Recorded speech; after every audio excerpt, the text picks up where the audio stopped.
Wisdom इरा online कक्षा में आप सबको स्वागत है बच्चों। आज हम पाठ 10 मेरी अभिलाषा इस कविता के बारे में हम जानकारी प्राप्त करते हैं। पाठ 10 मेरी अभिलाषा। मेरी अभिलाषा कविता का लेखक का परिचय हम देखते हैं। कवि परिचय इस तरह है। कवि का नाम है द्वारिका प्रसाद माहेश्वरी। कवि का नाम है द्वारिका प्रसाद माहेश्वरी। जन्मस्थल है उत्तर प्रदेश के आगरा, ग्राम रोहता। प्रमुख रचनाएं इनके इस तरह है। कविता संग्रह फूल और शूल, खंड काव्य क्रौंच वध सत्य की जीत, और तीसरा बाल काव्य कृतियाँ, जो इन्होंने बहुत सारे बाल काव्य कृतियाँ लिखे हैं। वीर तुम बड़े चलो, हम सब सुमन एक उपवन के, सोने की खुलाड़ी,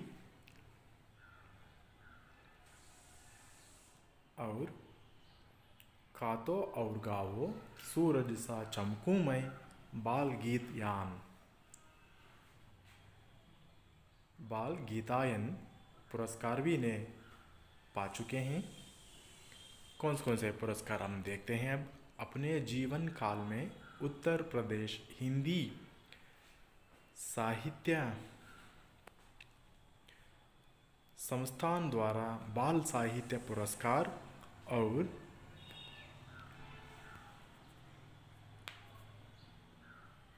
उत्तर प्रदेश सरकार द्वारा सरस्वती साधना सम्मान से पुरस्कृत हुए हैं इन्होंने। ये इनके कवि परिचय है। आगे बढ़ते हैं शब्दार्थ पर। इस कविता में आने वाले प्रमुख शब्दार्थों पर हम जोर डालते हैं। अभिलाषा, इच्छा, डिजायर। चंद्रा, चंद्रमा, मून, चमकना, प्रकाशित होना यानी शाइन। झलमल, चमक धमक, ग्लिटर। उज्ज्वल, प्रकाशमान, ब्राइट। आगे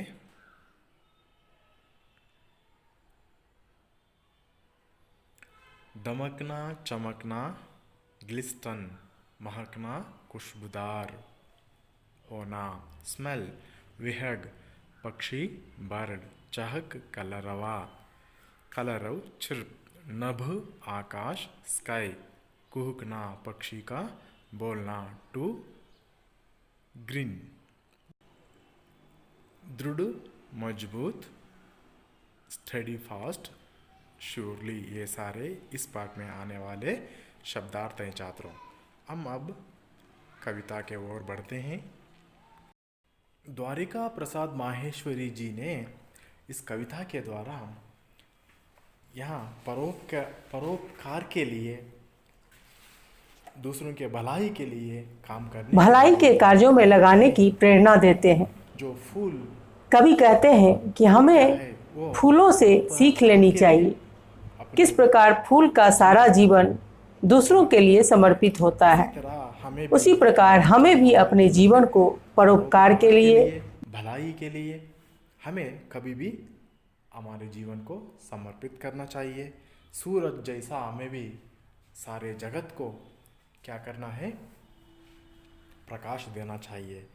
और हमारे जीवन में जो पर्वत जैसा दृढ़ता होनी चाहिए। ये सारे जीवन मूल्यों को हमारे जीवन में हमें अपनाना चाहिए बोलकर द्वारिका प्रसाद माहेश्वरी जी इस कविता के द्वारा हमें संदेश देने जा रहे हैं। एक बार हमें इस कविता को पढ़ लेंगे। आप भी अपने पुस्तक खोल लीजिए, ध्यान से सुनते हुए आप भी साथ साथ दोहराइए।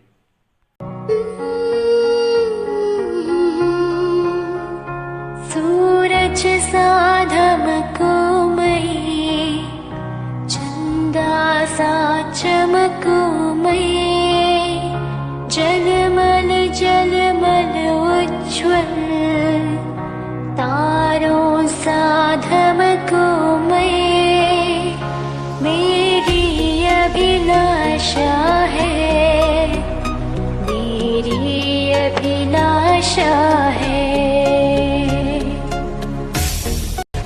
फूलों सा महकूं मैं, विहंगों सा चहकूं मैं, गूंजित कर वन उपवन, कोयल सा कुहकूं मैं, मेरी अभिलाषा है, मेरी अभिलाषा है।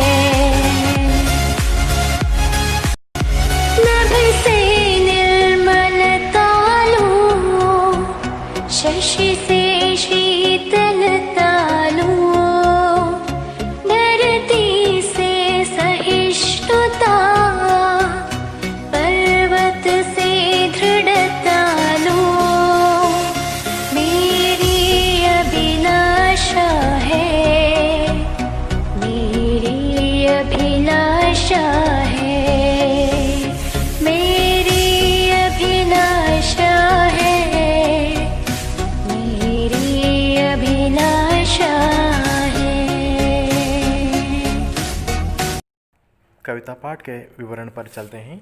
सूरज सा दमकूं मैं, चंदा सा चमकूं मैं, झलमल झलमल उज्ज्वल तारों सा दमकूं मैं, मेरी अभिलाषा है। यहाँ देखिए, कवि कहते हैं कि सूरज सा दमकूं मैं सूरज जैसा तेज होकर सारे जगत को प्रकाशित करूं, सारे जगत को प्रकाशित करके मैं मेरा सेवा करूं। चंदा सा चमकूं मैं, देखिए चांद किस तरह अपने शीतलता से सारे जगत को ठंडक महसूस करता है ना, इसी तरह चांद की तरह मेरा इच्छा है कि मैं सारे जगत को ठंडक दूं बोलकर, चमकूं बोलकर यहाँ कहता है कवि। झलमल झलमल उज्ज्वल तारों सा दमकूं मैं, देखिए झलमल झलमल जो सूरज सा, चंदा सा और तारों सा मैं इस दुनिया में झलमल झलमल तारों जैसा मैं टिमटिमाऊं आकाश में, ये मेरी अभिलाषा है बोलकर यहाँ कवि बताते हैं। फूलों सा महकूं मैं, विहंगों सा चहकूं मैं, गुंजित कर वनु पवन, कोयल सा कुहकूं मैं, मेरी अभिलाषा है। यहाँ देखिए, यहाँ कवि फूलों जैसा क्या करना है, सुगंधित फैलाना है सारे संसार में, फूलों की तरह सुगंधित खुशबू फैलाकर सारे संसार में यश होना बोलकर यहाँ कवि कहते हैं। और गुंज को विहंगों सा चाहकूं मैं, देखिए विहंग है ना, सारे पक्षी इस संसार में किस तरह चाह कर जो सारे संसार को क्या करते हैं, उनके ध्वनियों से सबको एक सुंदरता देती है ना, इसी तरह क्या करना है, विहंगों जैसा सारे संसार को मैं भी खुशी देना बोलकर यहाँ बताते हैं। गुंजित कर वन उपवन, कोयल सा कुकुम, यहाँ देखिए गुंजित जो बाग बगीचे में कोयल किस तरह कूक कर अपने ध्वनि से क्या करता है, प्रतिध्वनित करता है ना, इसी तरह मैं भी होना, मेरा यश को फैलाना इस संसार में बोलकर इस कविता में कहते हैं। अगला पंक्ति पर चलते हैं।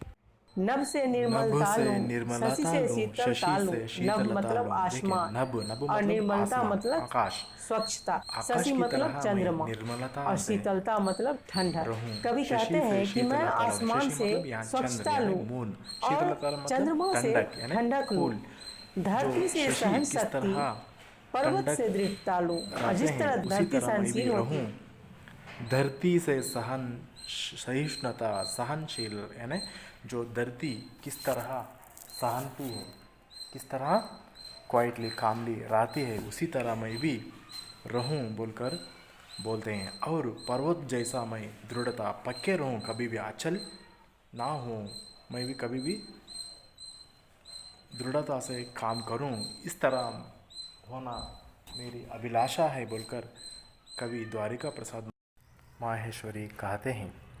और इस कविता के द्वारा द्वारिका प्रसाद माहेश्वरी जी कहते हैं कि हमें इस धरती पर जो परोपकार के लिए और जगत के सारे संसार के भलाई के लिए चाँद, सूरज, धरती और मेघ जैसे हमें भी क्या होना चाहिए, परोपकारी बनना है। बनकर हमें इस सारे जगत को क्या करना है, हमें रोशनी देना है सूरज की तरह, चाँद के जैसे हमें भी क्या करना है, ठंडक महसूस करके सारे जगत को जगाना है बोलकर यहाँ बताते हैं द्वारिका प्रसाद माहेश्वरी जी। हमें भी हमारे जीवन में कभी भी भलाई के लिए, सारे संसार के भलाई के लिए और अच्छाई के लिए हमें हमारे जीवन को समर्पित करना चाहिए। यह सीख इस पाठ से मिलती है छात्रों।